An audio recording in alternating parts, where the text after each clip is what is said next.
Hola, ¿qué tal? Mi nombre es Raquel Urroz y a nombre de nuestro director, el doctor Javier Laguna, de la sede de la UNAM en Boston, les damos la más cordial bienvenida a un nuevo capítulo de Diálogos Abiertos, un programa donde charlamos y reflexionamos en torno a temas de historia, de la sociedad y de cultura. Quédense con nosotros, porque en esta ocasión vamos a hablar de un tema muy misterioso.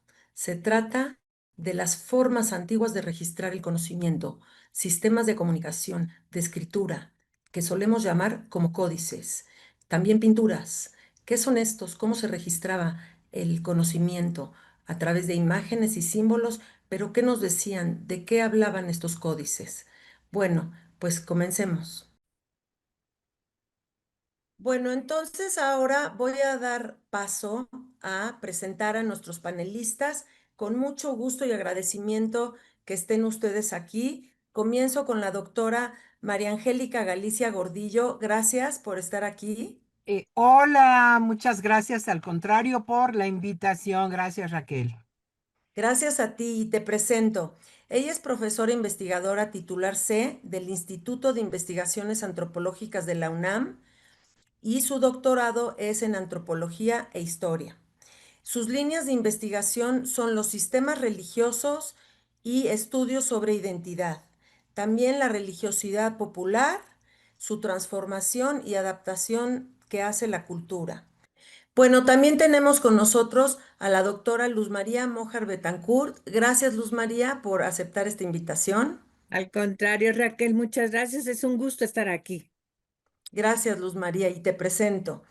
Ella es profesor investigador del CIESAS en la Ciudad de México, es miembro del Sistema Nacional de Investigadores nivel 2. Su doctorado es en Ciencias Sociales con especialización en Antropología por la Universidad Iberoamericana. Sus temas y áreas de especialización han sido el estudio etnohistórico del México antiguo con base en el análisis de la documentación pictográfica. Los objetivos de sus trabajos son siempre el análisis detallado de la imagen como elemento clave del sistema de escritura. También estudia las láminas de los códices y trabaja en la elaboración de catálogos, diccionarios de los elementos de los glifos utilizados por los escribas de aquellos tiempos o los pintores. Eh, Hoy en día, bueno, desde hace mucho es responsable académica del megaproyecto colectivo Amoshkali. Este junto con el CIESAS y lo que era el CONACYT, en colaboración con la Biblioteca Nacional de Francia. También es responsable académica del proyecto colectivo Tetlacuiloli, entre el CIESAS con el CONACYT y en colaboración con el Museo Británico de Londres. Y actualmente es responsable académica del proyecto colectivo Tlatoa. Por último, dirige en la Escuela Nacional de Antropología e Historia la línea de investigación, análisis y estudio de los códices del siglo XVI. Gracias, Raquel. Bueno, y por último tenemos a Benjamín Johnson. Muchas gracias, Benjamín, por aceptar esta invitación. La honra es mía, gracias. Gracias a todos. Bueno, él es profesor asociado en el Departamento de Historia de la Universidad de Massachusetts en Boston. Su PhD fue en la Universidad de Chicago en el Departamento de Historia. Él trabaja paleografía y traducciones de documentos nahuas de Texcoco. Tiene un libro sobre el Códice Xolotl, también sobre el Tlatlamatl de Coaxicala y sobre las comunidades o las Tlaxicali del Acoloacan. Bueno, pues entonces ya arrancamos, empezamos y quisiera empezar con un poquito de introducción para que el público se familiarice. ¿Por qué? ¿Qué le dirían?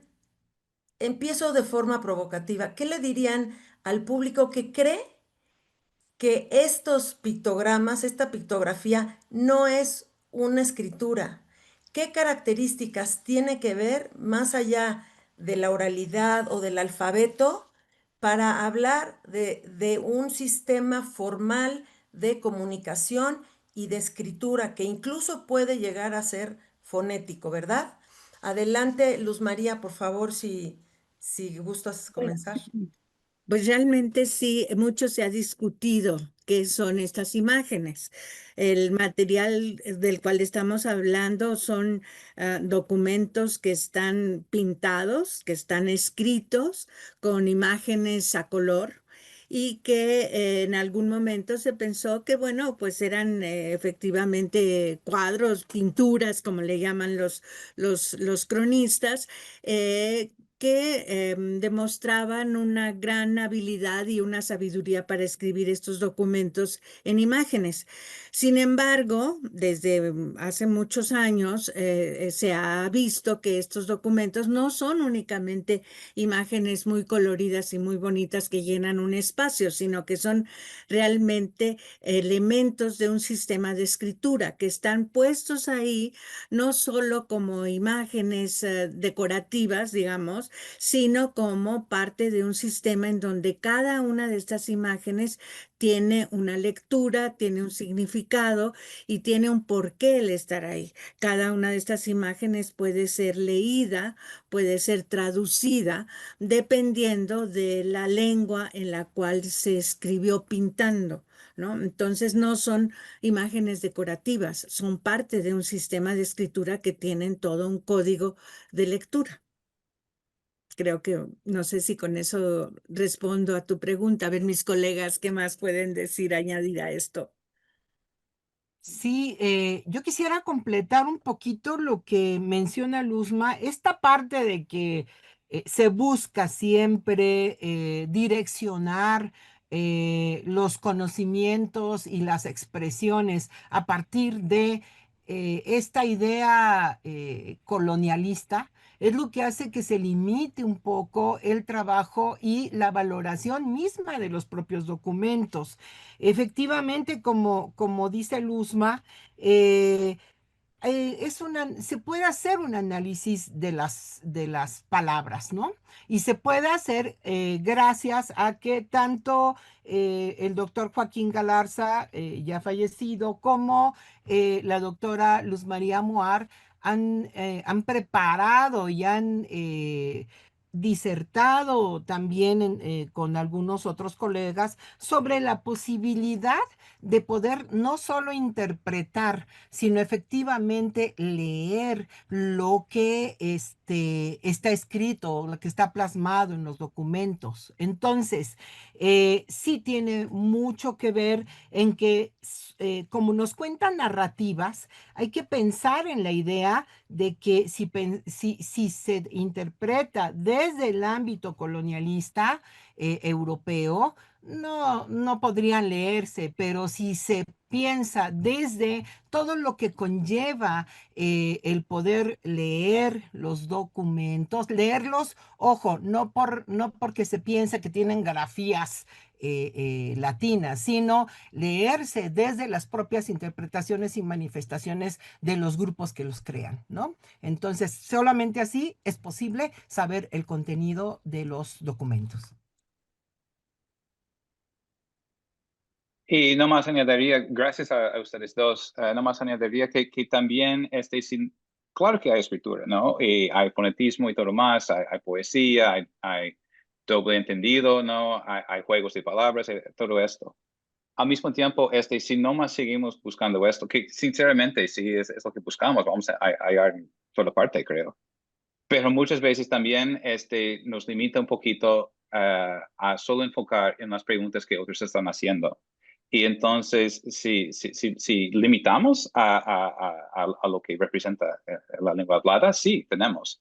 Al mismo tiempo, a veces hay, digamos, partes mayores de estos sistemas gráficos, ¿no? Que sería como, podía sí como analizar el tocado, por ejemplo, en cada persona, o la manera de vestir, o todo esto, pero también estos pueden como acompañar y facilitar una lectura que privilegia la, la parte fonética, pero también no sé si es necesario cada vez que aparece una persona llorando, ¿no? Con lágrimas en los ojos, que tienes que simplemente cada vez resaltar que está llorando, ¿no? Sería como una manera más fluida tal vez de mencionar eso de una vez. Y si es un grupo llorando, ya como quede comunicado. También otra pregunta que esto lleva es quién es la audiencia, ¿no? Porque nosotros como gente del siglo XXI ya estamos habilitados, ¿no? Con ideas de escritura, de letras, de parágrafos y todo más. Pero también vivimos en un mundo estamos grabando, ¿no? Para YouTube, estamos grabando o usando emojis en nuestra vida, en nuestra vida. Y también, ¿no? Puedes, por ejemplo, hacer el B de paz, que puedes traducir como B de paz, pero al mismo tiempo es una manera también más eficiente de comunicar con gestos y todo esto. Y muchos de los documentos también capturan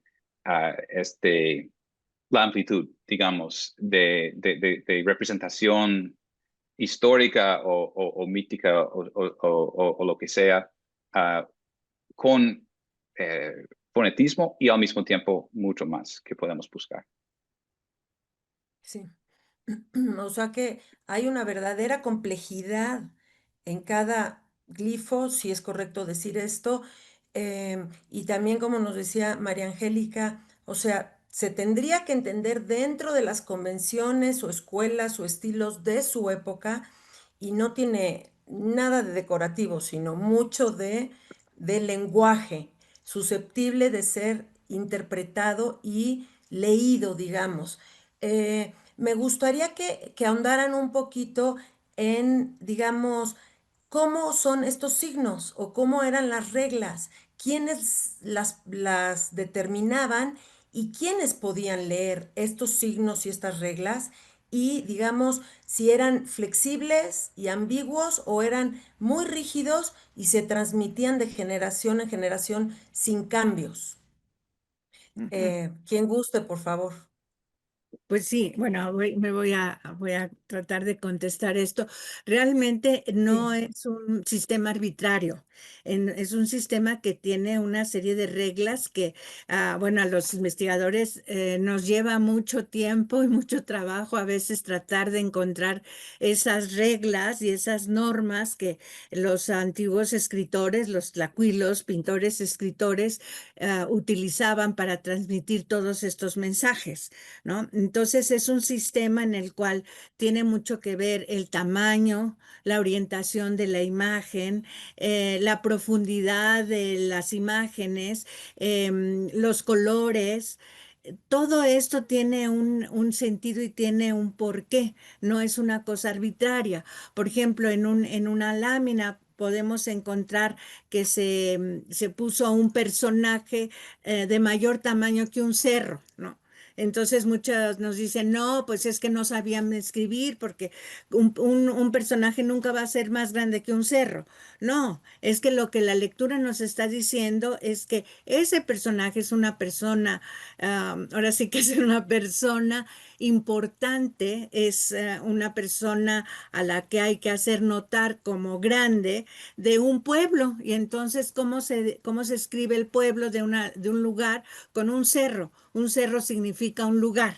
Entonces, es ese personaje que vive en ese cerro, digo, en ese pueblo, o que hizo algo importante en ese lugar. Entonces, no podemos aplicar, como decían mis colegas, los mismos criterios que nosotros utilizamos para ver una imagen contemporánea, no la podemos aplicar a estos documentos porque tienen otra lógica, tienen otro sistema, ¿no? De escribir, en donde, como decía yo, el tamaño, pues importante, la orientación de la imagen, el color, todo eso nos está dando una información que no aparece escrito en caracteres latinos, aparece escrito en imágenes, en el dibujo, ¿no? Entonces tenemos que aprender a ver estas imágenes y desprendernos un poco de tratar de aplicar nuestros criterios contemporáneos a imágenes que se escribieron hace muchos siglos. Entonces, acercarnos a ese sistema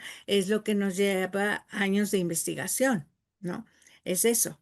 No sé si con eso, si mis colegas quieren completar algo más. Y no Sí. Perdón, y no solamente sería con estos sistemas contemporáneos tratar de ver, o sea, ver con ojos del siglo XX o siglo XXI un documento, se caería en un error, ¿no? Porque incluso, vaya, en el mismo siglo XVI, que es cuando se crearon algunos documentos, el que los españoles pusieran las glosas con la interpretación que tenían, ya estaban viéndolo con ojos de otras latitudes, de otras maneras de interpretar el mundo, que en muchas ocasiones Luz María ha hecho bastante trabajo al respecto, se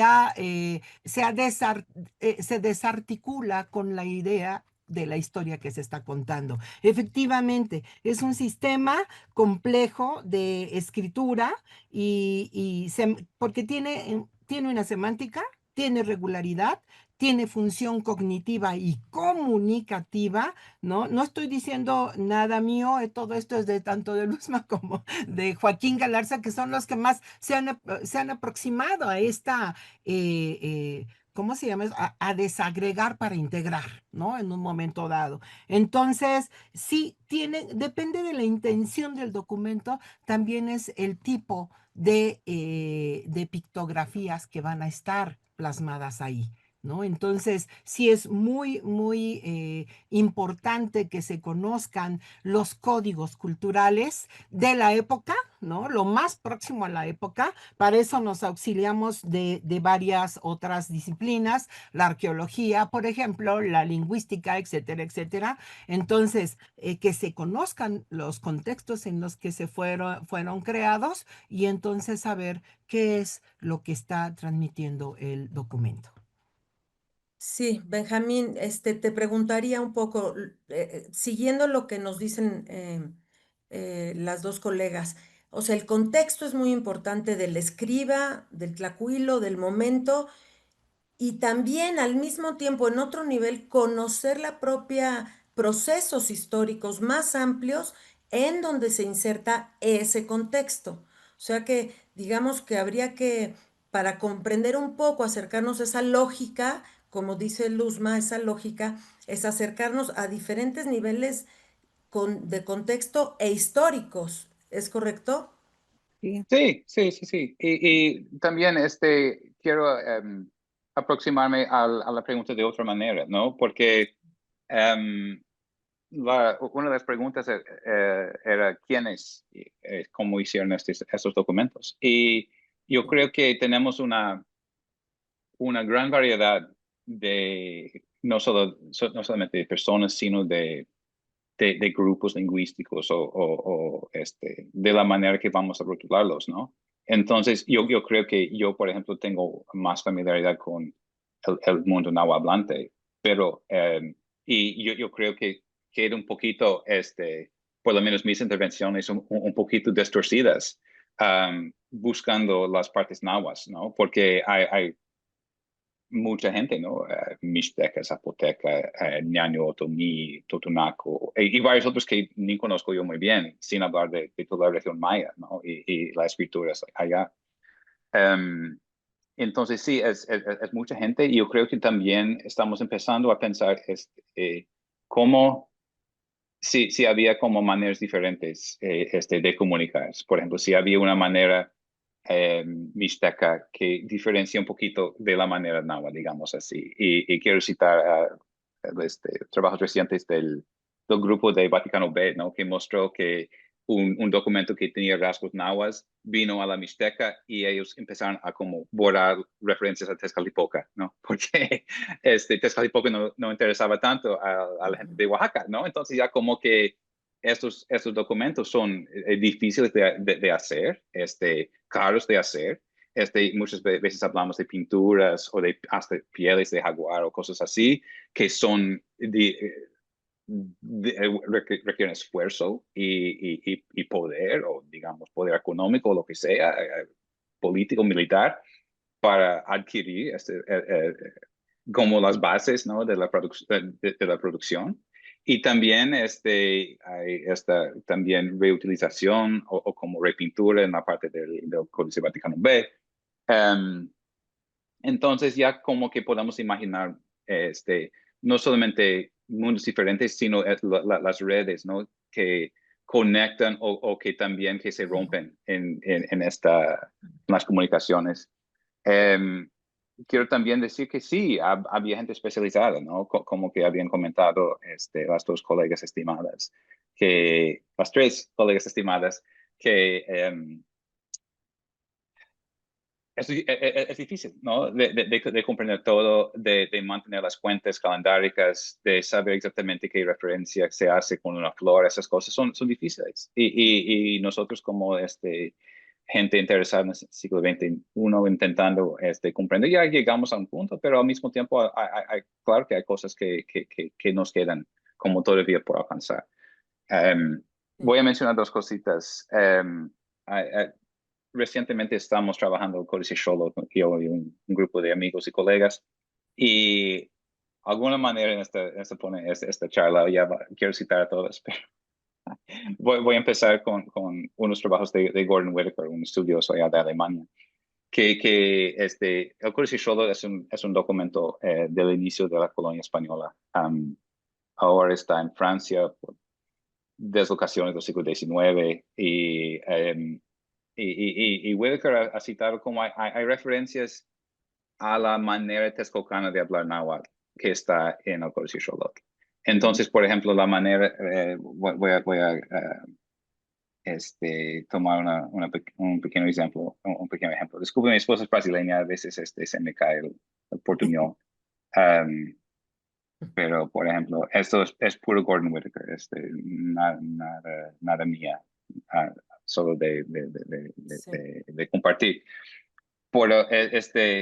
Aquí es una mazorca de maíz, ¿no? Y no sé si se ve muy bien, estoy intentando ampliar la imagen.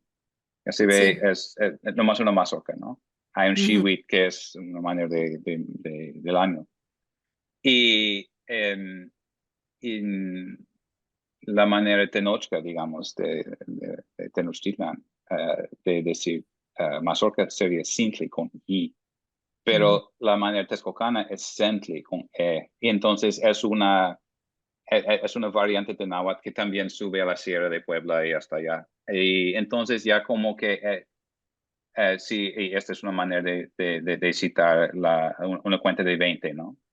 Que Ujú. es Sempoali, con E. Entonces ya como un documento que dice o que se pronuncia el Sentli en vez de Sintli, llega más cerca al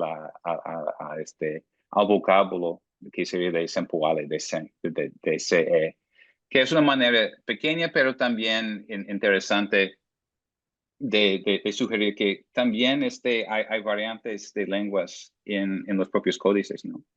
Sí. Y sin hablar simplemente de lenguas diferentes, sino las variantes dentro de cada lengua, ¿no? No, Y puedo además, comentar algo.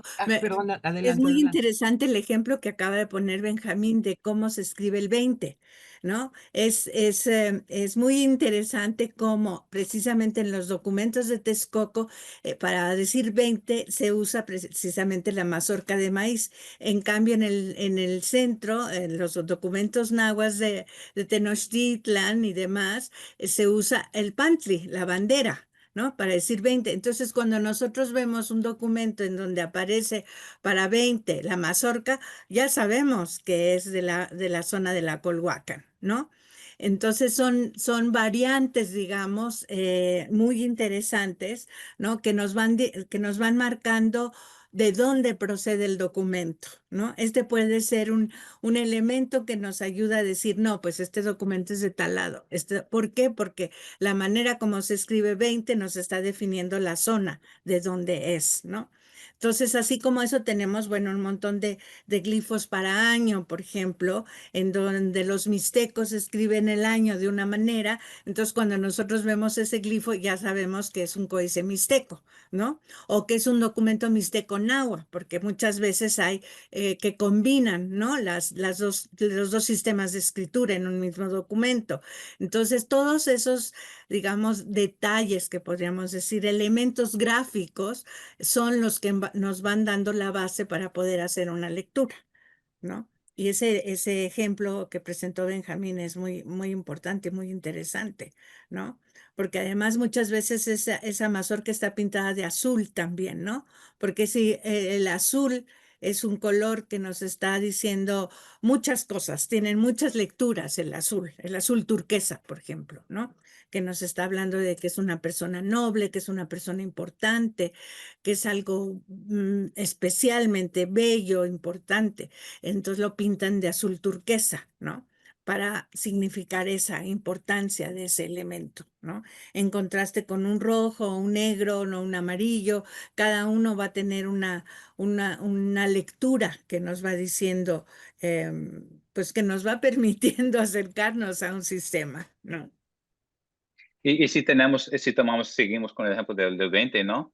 Si hay la parte fonética, que sería la manera, digamos, ACOA de escribirlo, pero al mismo tiempo,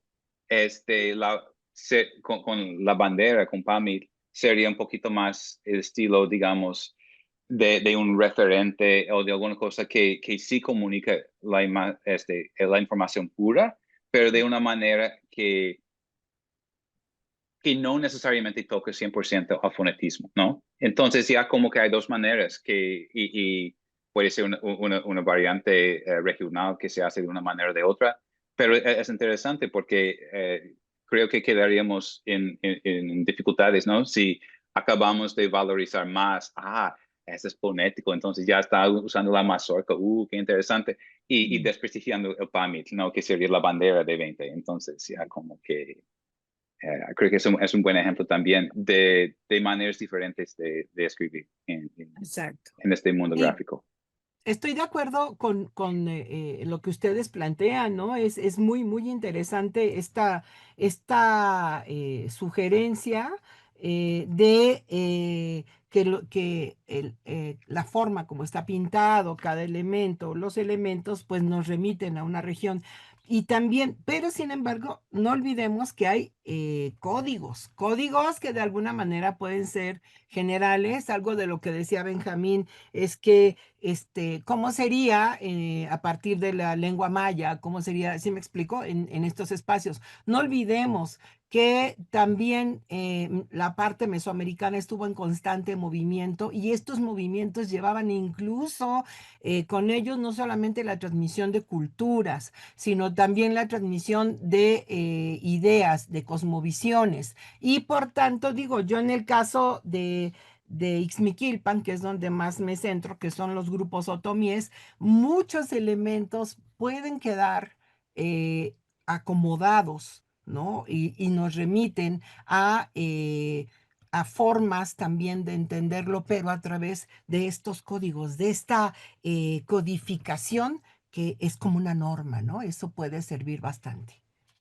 Sí, entonces estamos hablando de escrituras en plural, aunque de alguna manera hay interconexiones regionales, porque así fue la civilización mesoamericana, toda estuvo interconectada y como dices, María Angélica, digamos que se transmitían y se intercambiaban ideas también, no solamente comercio, ¿verdad? Entonces, estamos hablando de variantes de escrituras, pero a la vez que hay una base o un piso que mucho tiempo atrás se compartió. Yo les preguntaría en una nueva ronda, Luz María, ¿cómo vinculas? Porque escritura no es igual a decir códices y códices no es igual a decir escritura. La escritura está, supongo, en otros ámbitos.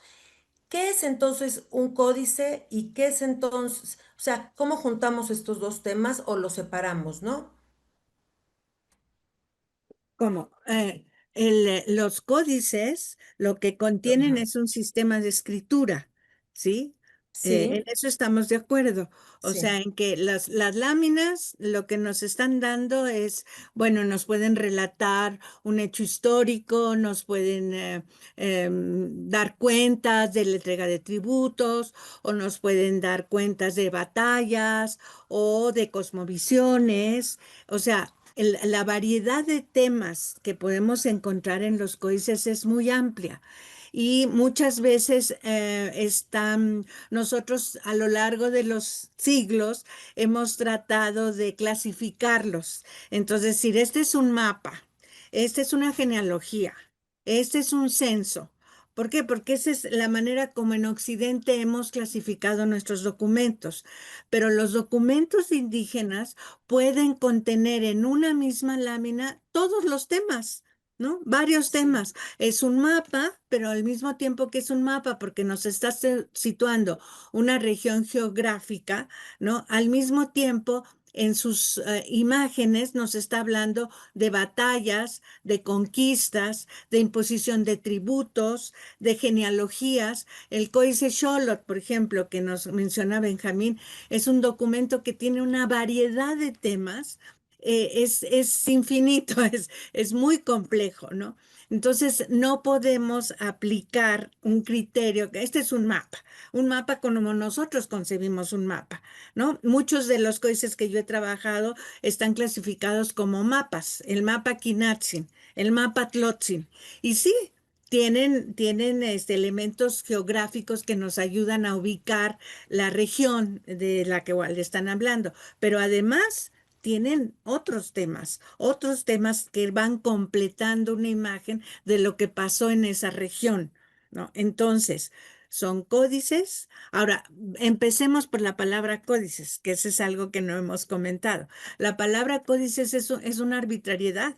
O sea, es algo que se aplicó de un tipo de documentos europeos cuya característica es la cantidad de imágenes a color que tienen, son los códices europeos, y que entonces en el siglo XIX, cuando se vieron estos documentos, pues, ¿qué les pusieron? Alguien, no sabemos quién, decidió que eran códices, ¿no? Pero realmente para los europeos los códices son otra cosa. Entonces, por eso tenemos que decir códices mesoamericanos, códices indígenas de Mesoamérica, ¿no? Porque la palabra códice no es,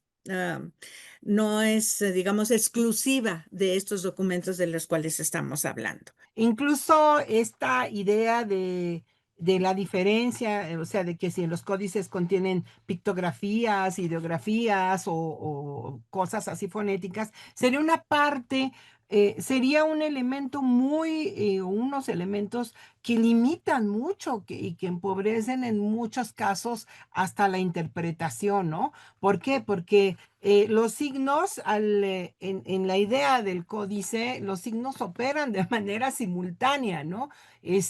No solamente está viendo Benjamín una mazorca de maíz, con un numeral, sino además está bien, si lo ve en un espectro más grande, está viendo la cantidad de tributos o el año en que se hiciera tal acción. ¿Sí me explico? O sea, tienen su significado, no se limita a solo la imagen, sino el contexto en el que está, y por eso reitero, esta parte del contexto es importantísimo. Entonces estoy absolutamente de acuerdo con Luzma, con esta parte, con esto que está señalando sobre la interpretación de hacer los códices desde otras convenciones, ¿no? Máxime fuera de Mesoamérica, a eso me refiero. Ujú. Nomás diría también que sí, la palabra códice realmente es limitante, ¿no? Porque también quedamos de hablar de arquitectura, de escultura, de ropa, de otras maneras de comunicar información, ¿no? Entonces, si estamos buscando, digamos, historias escritas o algo así, va mucho más transborda por mucho, ¿no? La idea de que sea un libro, digamos. Y especialmente si pensamos en las regiones mayas, ¿no? Donde la mayoría de la literatura, para así decir, sale de la mano, porque estaban, en vez de pintando las paredes, estaban también esculpiendo. Entonces ya tenemos como todas esas estelas famosas y todo del mundo maya que no serían códices porque no están escritas de alguna manera del libro. Y claro que también la historia del libro en Europa, en la época moderna temprana, ya estaban como empezando a usar códice en contra pergamino, ¿no? Entonces ya como que rollos de pergamino y el cambio de pergamino para un códice era simplemente un libro, ¿no? Un libro de mano. Y sí, creo que sería, ya mencioné que me siento un poquito como imperialista, no nomás haciendo referencias a cosas en náhuatl, pero como Amoshli o Amat, que serían dos palabras usadas, son nomás como libro o papel, ¿no? Ujú. Y si usamos una definición menos exótica, digamos, ya creo que podemos también hablar de más continuidad, ¿no? Porque ya tenemos muchas veces la idea de que, el códice desapareció y se cayó la literatura y después como digamos, y empezaron a escribir de alguna otra manera, esas cosas. Es como marcando un rompimiento que sí es importante, pero al mismo tiempo ya como que acaba desprestigiando también el trabajo intelectual que viene después. Y especialmente porque muchas veces los códices que tenemos son copias o son recopias, ¿no? Porque ya como si pensamos en la fisicalidad del documento, si está hecho de la corteza de un árbol, ¿no? De amat o alguna cosa así, o de planta de maguey, en climas como México, es muy probable que haya riesgos de conservación, ¿no? Entonces ya como que simplemente la práctica de copiar, de recopiar, ya podemos ver también como las transiciones como con autores como Chimalpaín, citando y hasta muchas veces incluyendo como escritura glífica en sus papeles escritas en letras latinas, ¿no? Como que va contando la historia de Moctezuma y aparece el glifo de este señor. Entonces ya como que si salgamos un poquito de la idea de lo exótico del códice para hablar de simplemente libro o papel, ya tenemos también acceso a mucho más producción académica, escolástica, académica, intelectual, ¿no? Ujú. Sí, Yo sí, creo que una sí, cosa o sea, importante que no hemos mencionado y que Benjamín es especialista en esto es la introducción de la escritura europea en los documentos, ¿no? O sea, muchos de los códices tienen añadido, además de la imagen a color, la escritura en caracteres latinos, que puede ser en castellano o puede ser en náhuatl o puede ser en diferentes lenguas, ¿no? En donde vemos que de alguna manera se trató de leer las imágenes las imágenes, ¿no? Muchas veces esa lectura de esas glosas nos ayuda a entender algo que no tenemos ni idea qué es, o hay veces que nos damos cuenta que no corresponde lo que está escrito en caracteres latinos con la imagen, ¿no?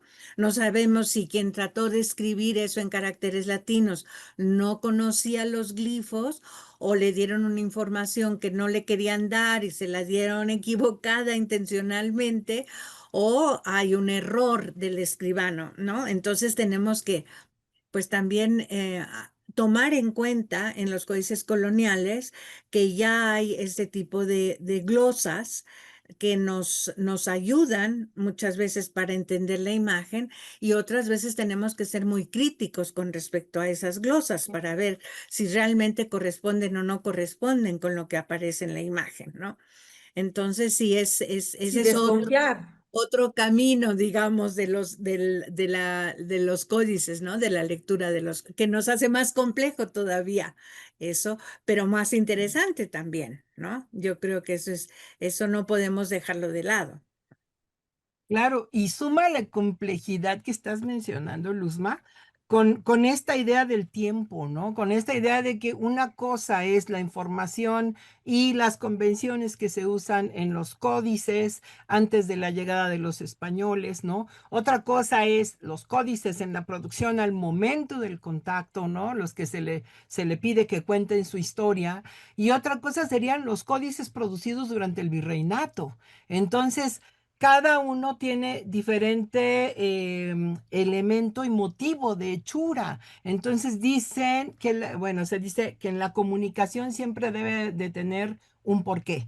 Y este porqué lo va a dar, al menos en el caso de los códices, el momento en el que fue elaborado el documento. Y la interpretación que estén haciendo, quienes van a hacer inteligible el documento a determinadas autoridades, pensemos en el Códice Matrícula de Tributos, ¿no? Donde se ponen a llenar con todo lo posible para explicar, para que el rey pueda entender de qué se trataba, ¿no? Pero sí se rompen estas convenciones cuando se enfrentan en el momento de las glosas latinas, pero cuando se adaptan a lo largo del tiempo, entonces ya dan otro tipo de información empleando incluso la glosa, ¿no? Que es muy interesante. O sea, sí es complejo, es complejo. Sí, está bien, voy a compartir más una imagen del Códice Charlotte. Y quiero también agradecer a la Biblioteca de Francia, ¿no? Que ha puesto disponibles, ¿no? Hay algunos códices, ¿no? Que por cuestión de derechos son difíciles de transmitir. Y una de las razones que estoy sacando imágenes del Códice Charlotte hoy, además de ser interesante, es que simplemente es más fácil de otras cosas. Voy a mostrar aquí una representación de un tlacuilo, ¿no? De un escribano, de un pintor. Aquí ya se ve con la mano encima de qué sería el papel, ¿no? Con un glifo de Iwit que remite a la idea de tiempo y de varias otras cosas. Pero también quería, este es el nombre, ¿no? Que conecta la cabeza, es el nombre del Señor. Quetzalpan sería el nombre. Y ya si estamos hablando de influencias, ¿no? Es claro que el Códice Charlotte es un documento que fue producido después de la invasión española. Y una de las maneras de saberlo, además de varias otras, es que la bandera que usan, ya habíamos hablado de banderas, es una bandera de guerra medieval de España, ¿no? De dos lóbulos. No es el clásico que sería como un único rectángulo, ¿no? Y hay a veces personas faltan la codicia. Si es un códice tan importante, porque ya va empezando a sacar imágenes del enemigo, digamos así. Y pues sí, podemos preguntar esto, pero al mismo tiempo es interesante porque podríamos también nos preguntar, pues entonces, ¿qué fue? Porque los tlacuiloque que bien sabía lo que estaban haciendo, porque decidieron poner una banderita así.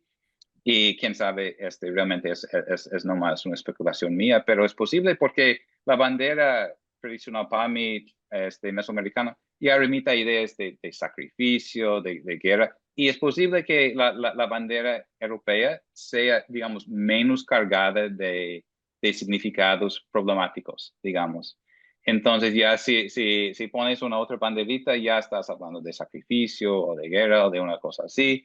Y si por varias razones, incluyendo la Inquisición, si quieres nomás como quedarlo de una manera un poquito más blando, ya pones una banderita sin la carga que otros tendrían. Entonces, nomás quería mostrar que sí hay representantes de estos intelectuales que están produciendo los documentos que estamos hablando y que también me gustó la imagen porque también incluye la Ay, bandera errada, digamos. ahí sería bonito que mostraras cómo haces la lectura del antropónimo, ¿no? Como un Pues ejemplo, sí, ¿no? Para que no, nuestros sí, sería, colegas, sí, nuestros claro. oyentes vean Buena cómo, idea, sí. ¿no? Sí, entonces ya, no más voy a enfocar aquí en el nombre que, Pamit, esa es la palabra náhuatl, que muchas veces la escritura, y cito también muchos trabajos recientes también sobre escritura. He trabajado mucho con Gordon Whittaker, entonces por eso cito a él. Muchas veces el fonetismo viene del inicio de la palabra, ¿no? Puede ser una sílaba, puede ser hasta dos o a veces tres. Y entonces, Pamit, la primera parte sería como P-A-M-I-T, y un nasal, que sería o an o probablemente n, aunque muchas veces se escribe con m. Es una variante de región. Pero entonces daría pan, que sería la parte final del nombre. Y el resto es nomás una pluma de quetzal, del pájaro bonito quetzal. Entonces la pluma de quetzal que da el nombre, el inicio del nombre la lectura es básicamente transparente, es quetzal, con pan, que sería el nombre. Y significado sería alguna cosa como por la pluma de quetzal o una cosa así.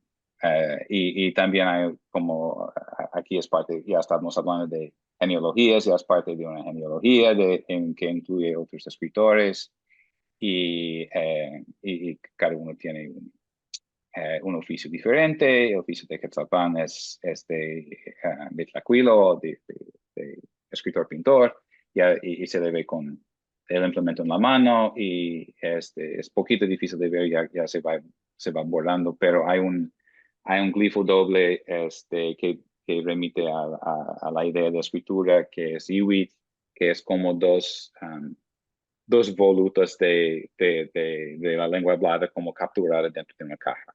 Entonces hay como una voluta aquí y otra aquí. Y la voluta se ve en varias partes, como aquí.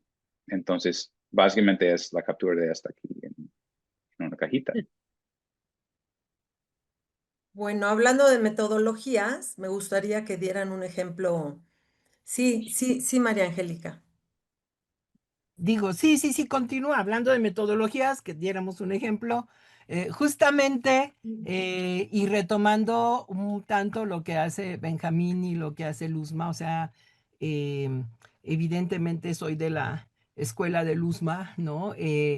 Pero mi formación como etnohistoriadora me permite aproximarme a los códices en tres formas, ¿no? Esa es la parte que por lo menos yo quisiera compartir con ustedes. Es rapidísimo estas tres formas y justo, qué suerte, tomé también el códice Xolotl como ejemplo, ¿no? Qué Entonces, bueno. Es la estrella de este programa, Ah, ¿eh? sí. entonces, no sé cómo se hace grandecito, pero lo voy a hacer grandecito. Entonces, pongo aquí, ¿quieres seguir compartiendo? ¿Sí se ve? ¿Ya se ve? Sí, Sí, Sí. perfecto. Entonces, ¿cómo lo trabajo? En el caso en mi caso, que trabajo la región de Tizayuca, todo lo que sería la parte norte, y a partir de justo el aprendizaje que he obtenido por ser de la escuela de Galarza y Luz María Moar, es este reconocimiento de elementos. Si bien el códice Xolotl, como les decía, si se ve solamente el glifo, que este es el glifo de Tizayuca, si se ve el glifo, se puede perder mucha información, ¿no? Aquí, por ejemplo, es la guerra entre acolhuas y tepanecas, y entonces ya me va diciendo qué pueblos, la fortuna de conocer en la región, que es uno de los puntos indispensables, es que podemos ir identificando a partir de lo que ya varios estudios se han hecho sobre el documento de Xolotl, podemos ir identificando los pueblos de la región, pero no encontrábamos el códice de Tolcayuca, por ejemplo, ¿no? Y se utilizaba el de Toluca, la comunidad. Entonces lo que hicimos a través de la metodología de ver cada uno de los elementos glíficos fue que encontramos el códice, el topónimo de Tolcayuca, ¿no? Que en el mismo documento, en el estudio, dice, no sabemos qué hace el árbol, pero esto es Toluca. Y entonces, no, cuando ya encontramos el elemento y asociado con la región, entonces les decía, es que se da una idea más centrada. Tienes razón, Benjamín, se va alejando y se va difuminando, pero aquí lo tenemos un poquito más de cerca. Entonces, esta es una de las formas. Haciendo la historia de los pueblos, esta es una de las formas de aproximarse a los códices. Otra forma de aproximarse a los códices es, por ejemplo, en el códice borbónico, en donde encontramos los 4 Tezcatlipocas en el encendido del fuego nuevo, ¿no? Y aquí mismo uno de los señores nobles llevando un atado que no sabíamos de qué, pero aquí fue al revés. Primero fue el trabajo en campo etnográfico, nos encontrábamos las figuras y después fue el hallazgo en el propio documento. Aquí lo tenemos, ¿sí me explicó? Los mayordomos encendiendo los atados, aquí están los atados en la fiesta del pueblo del señor principal, que es el señor de Jalpan, en la comunidad otomí. Entonces ese es el segundo momento, ¿no? Cómo nos acercamos a los documentos a partir de los hallazgos que se encuentran en las comunidades. Un tercer momento, este es un códice que encontramos en la región de San Lucas Joloc, y si ven aquí el tlacuilo tiene otra forma, ¿sí? Aquí está el tlacuilo haciendo el documento, son nobles indígenas, obviamente los códices están orientados y están haciendo, ¿qué están haciendo? Les decía que depende del espacio y depende de la intención del documento. Aquí se está haciendo un recorrido, perdón, aquí se está haciendo un recorrido para poder escribir o para poder plasmar la delimitación geográfica de la comunidad. Tiene glosas en náhuatl, ¿no? Pero reconociendo los espacios es fundamental.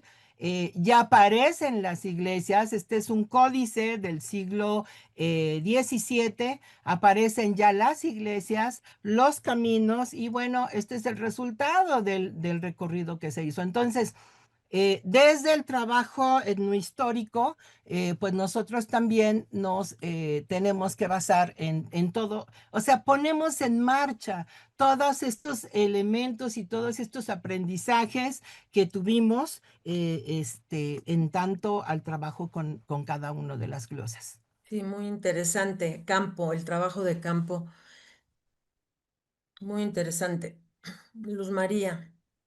No, pues creo que ahí Angélica nos acaba de mostrar efectivamente cómo en campo, o sea, muchos de los documentos que trabajamos son, digamos, no están tan alejados de la realidad actual, ¿no?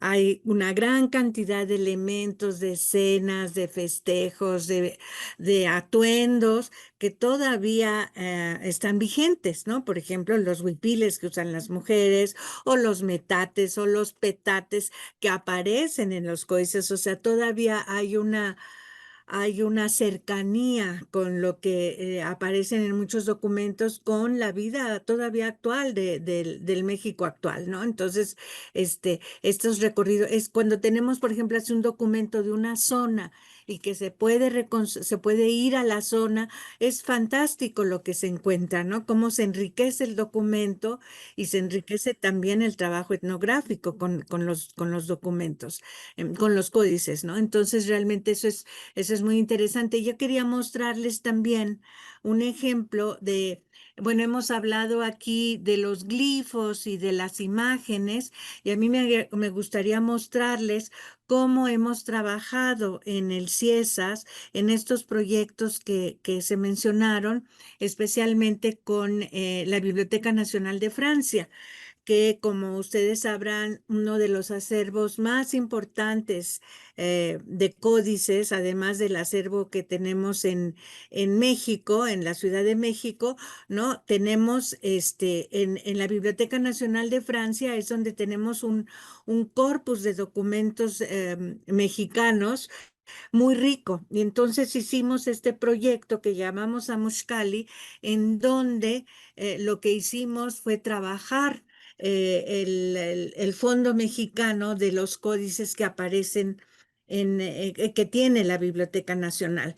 Entonces tenemos ahora una página, ¿no? Del proyecto que se llama Amushkali, pero bueno, aquí tenemos un documento, ¿no?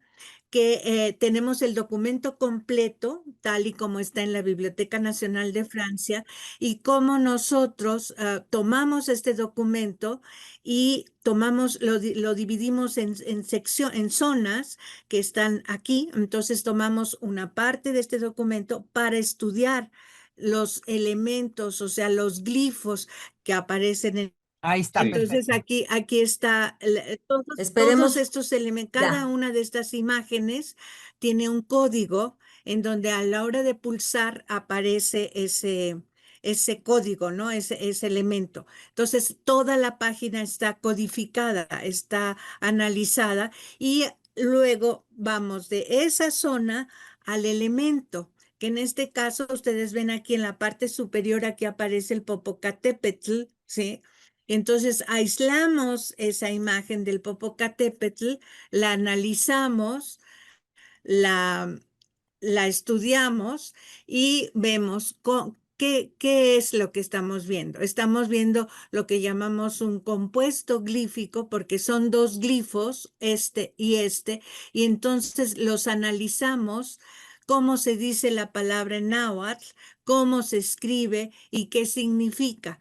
Todo eso con el objeto de hacer una especie, un diccionario de estos elementos. Entonces aquí lo dividimos, aquí tenemos la imagen completa, aquí está el Popoa, aquí está el Tepetl, el cerro, entonces analizamos la palabra, el glifo separado del compuesto, el glifo, analizamos entonces esa imagen, ¿no?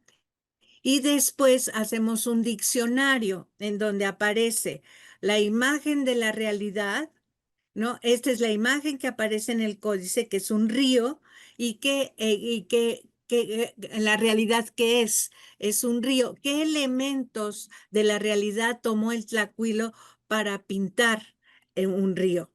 Y Mm, hacemos una lista de todas las imágenes que aparecen en ese códice y tratamos siempre de buscar una imagen de la realidad. Aquí vemos un Tepoztlán, o sea, un asiento de un noble, de un gobernante, y cómo era ese asiento, que esto lo tuvimos del museo.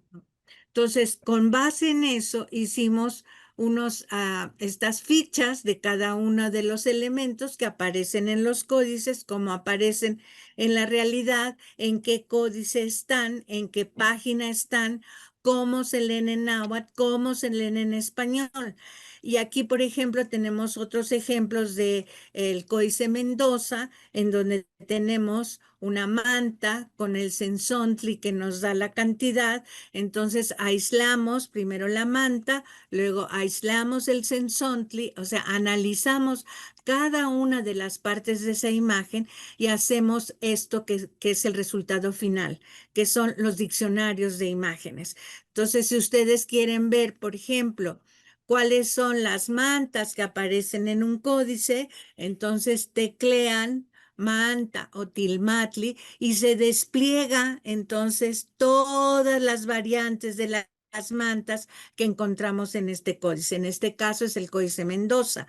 Entonces todas las mantas, todas las variantes de mantas. Y otro ejemplo es los calis, las casas.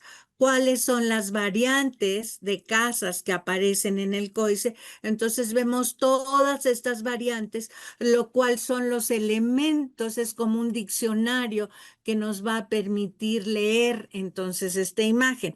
Por ejemplo, aquí en esta imagen tenemos un cali, ¿no? Una casa, pero tiene este elemento aquí.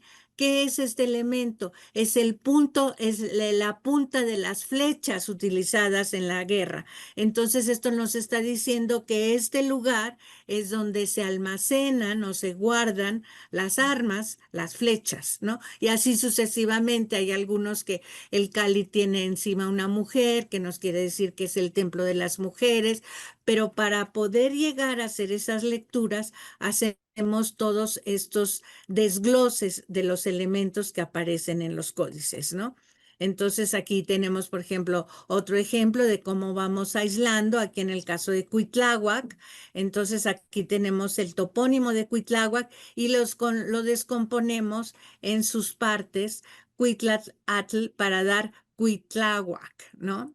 Y así lo hacemos con cada uno de los elementos de los códices. Vemos todas las variantes de mujeres, Por ejemplo, aquí tenemos todas las variantes que hemos encontrado, los diferentes tipos de mujeres. Las mujeres que son solteras van a tener el pelo suelto, las jóvenes van a tener el pelo suelto y las casadas van a tener este peinado que las identifica como mujeres casadas. Entonces, así, revisando cada uno de estos, vamos entendiendo cuando vemos un documento y vemos una mujer con el pelo suelto, pues es una joven. Y si la vemos así, pues ya sabemos que es una señora, es una mujer.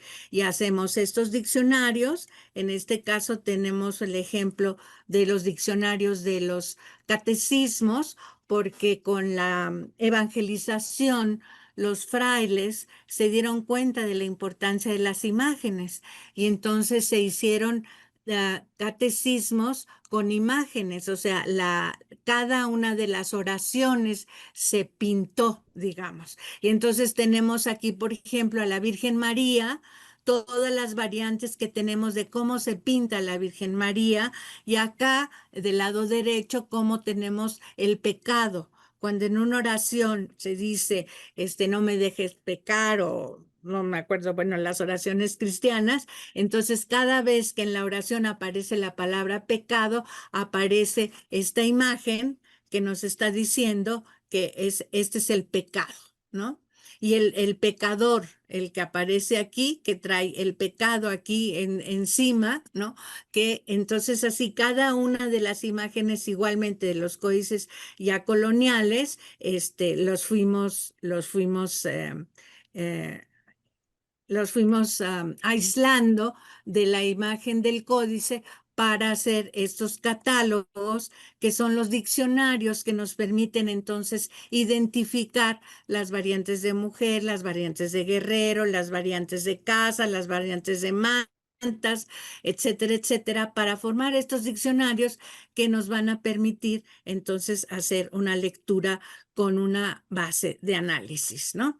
Entonces, bueno, creo que aquí ya me saldré de esto. Pues yo como alumna de Luzma, realmente creo que he estado en otros seminarios, definitivamente las escuelas carecen de esto, ¿no? Carecen de esto y me llenó mucho la escuela de Luzma, eh, por los conocimientos adquiridos. Quisiera por favor, si me permites, te voy a decir en qué he utilizado estos conocimientos, ¿no? Por ejemplo, trabajo religión, van a decir, bueno, esta señora, ¿qué tiene que ver? Pero si te fijas, aquí en la peana del Santo, tiene la Fundación de México Tenochtitlan combinada con la religión cristiana, ¿no? Entonces, si yo no estoy, si yo no conociera todo lo que aprendí en la cuestión de la codificación, la lectura de cada uno de los elementos, yo no podría saber quiénes son estos. Primero, no podría saber qué me están diciendo. Segundo, tal y como dice Luzma, aquí tenemos el personaje principal con su nombre, los personajes secundarios con sus nombres y las formas, etcétera, etcétera, nos dicen muchas, muchas, muchas cosas. Vamos desglosando, vamos reconociendo los elementos que hay en tilmas, etcétera, etcétera, hasta llegar a el nombre, ¿cómo se llama esto? Cuando el nombre que estoy, la propuesta de lectura de los nombres de estos personajes que vemos aquí. Entonces, desde mi punto de vista como etnóloga, como etnohistoriadora, la escuela de Galarza, la escuela de Luz María Moar, me ha dado lo que, bueno, muchísimos otros elementos para poder utilizarlos. Creo que soy de las pocas etnólogas, perdón, pero creo que sí, creo que soy de las pocas etnólogas, a excepción de los colegas que se están formando en la escuela de Luzma, que estamos trabajando, somos pocos los que estamos trabajando la relación etnohistórica, ¿no? En el trabajo de campo directo con los documentos que se van encontrando en los diferentes espacios, ¿no? Que eso no te lo da ninguna otra escuela donde donde desde que piensan que están interpretando los códices, eso es algo muy limitante. No te lo dan, Sí, no te lo dan sí. estas escuelas. Estoy aquí. Bueno, Vas. lo que decía es que, bueno, esta metodología a lo que nos lleva es a precisamente ese análisis a detalle de los elementos que nos pueden dar una lectura. Ahora, esto ha sido muy criticado porque algunas personas nos dicen que descuartizamos los códices. Sí, pero los regresamos, o sea, los desglosamos y luego regresamos a unir esos elementos para poder hacer una lectura. Entonces, cuando nosotros hacemos una lectura de un glifo, es porque ya lo descompusimos, ya lo volvimos a juntar y tenemos las bases firmes para decir qué es, ¿no? Que a veces no lo podemos hacer porque no podemos identificar los elementos. Entonces, pues si no podemos identificar los elementos, no podemos hacer una lectura. Entonces, precisamente lo que nosotros estamos planteando es que estos diccionarios, lo que nos son la base para poder hacer una lectura concreta, basada, ¿no? En el análisis de esos elementos. No estamos inventando, no estamos diciendo, ah, pues creemos que es. No, lo que decimos es porque hicimos ese análisis previo.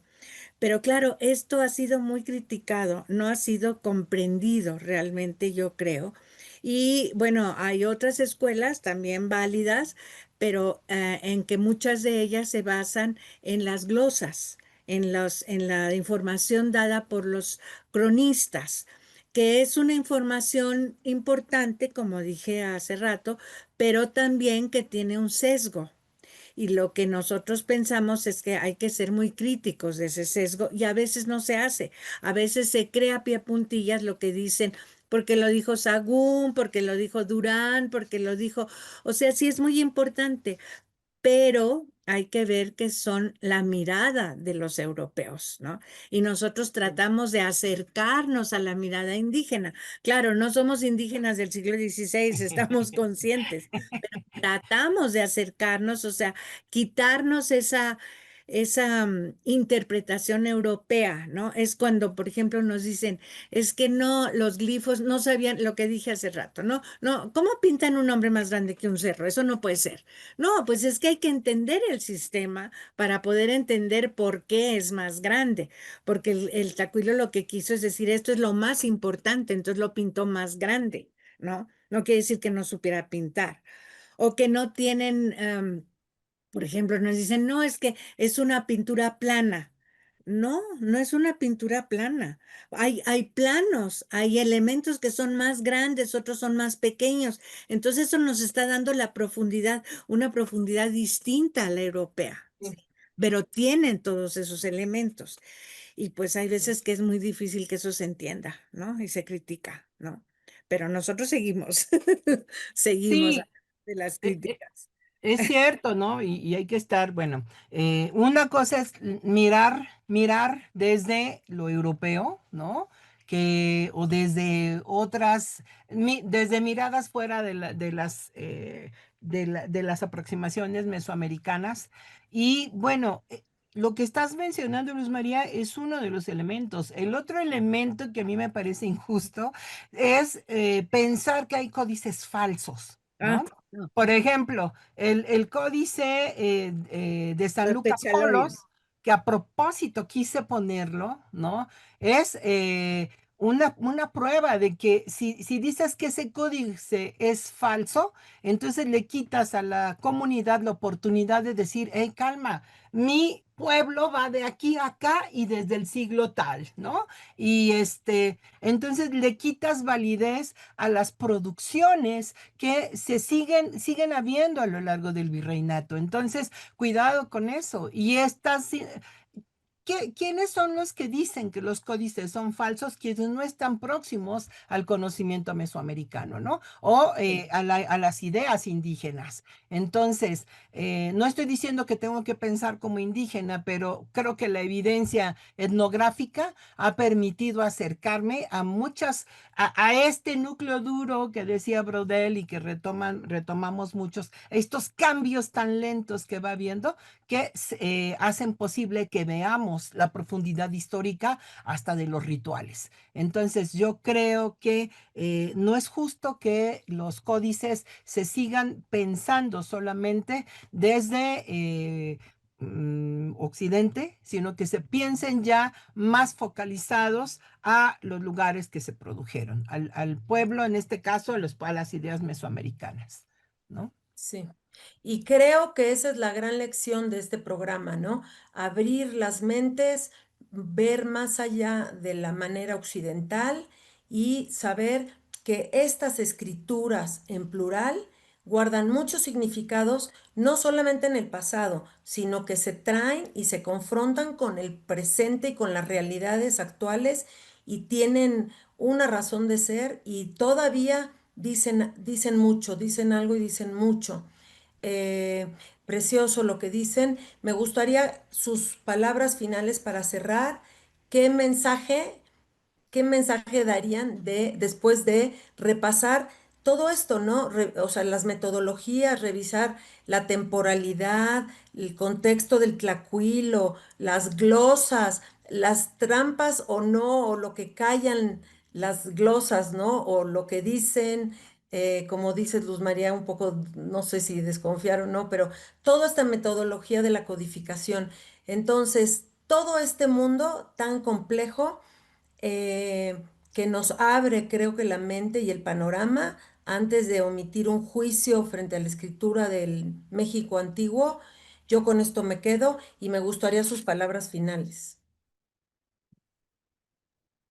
Pues si quiere. Bueno, pues finalmente esperamos que con esto haya quedado claro y sea una muy breve introducción a este mundo de sabiduría que se plasmó en los códices, porque realmente esto que nosotros tenemos es un reflejo de una sociedad compleja, de verdaderos sabios que escribieron y estuvieron muy cercanos, porque quienes escribieron estos documentos eran personas que estaban muy cercanas a la nobleza, a la sabiduría, a la vida cotidiana del mundo indígena y que son una muestra de lo que ellos quisieron que quedara, que perdurara a través del tiempo, ¿no?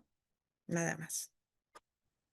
Sí, y pues que dejemos de ver los documentos, como dicen, cuando tenemos una enfermedad, yo necesito saber otra opinión. Entonces, dejemos de ver los documentos con una sola opinión, vayamos, abrámonos a las otras convenciones que hay, a las otras formas de enseñar, pero si lo pienso desde el pensamiento crítico decolonial, ajá, qué es lo que está ahorita en urgencia conceptual. Entonces tendríamos que trabajar desde el enfoque que se propone en la escuela de Luz María, ¿no? Debe de ser así. No he encontrado, les digo, otra forma y miren que ya tengo muchos años trabajando en esta línea, ¿no? Y las comunidades siempre tienen mucho que decir, si bien dejaron de hacer códices, ¿no? En sus fiestas y en sus formas culturales lo sigan manifestando. Entonces, que sigan las comunidades, que sigamos hurgando en sus culturas mientras nos lo permitan ellas mismas, ¿no? Y dándoles significados. Y por favor, le digo a la comunidad de San Nicolás, el códice borbónico, aunque tenga ahí el dibujo de los hachones, no es posible que lo pidan, que lo traigan de regreso, porque piensan que es otomí. No, es mesoamericano, el conocimiento que aparece ahí. Muchísimas gracias y gracias Raquel y gracias Luzma y gracias a Benjamín. Gracias a las dos por tan excelente abrirnos los ojos a todos con este tema y les agradezco otra vez su presencia.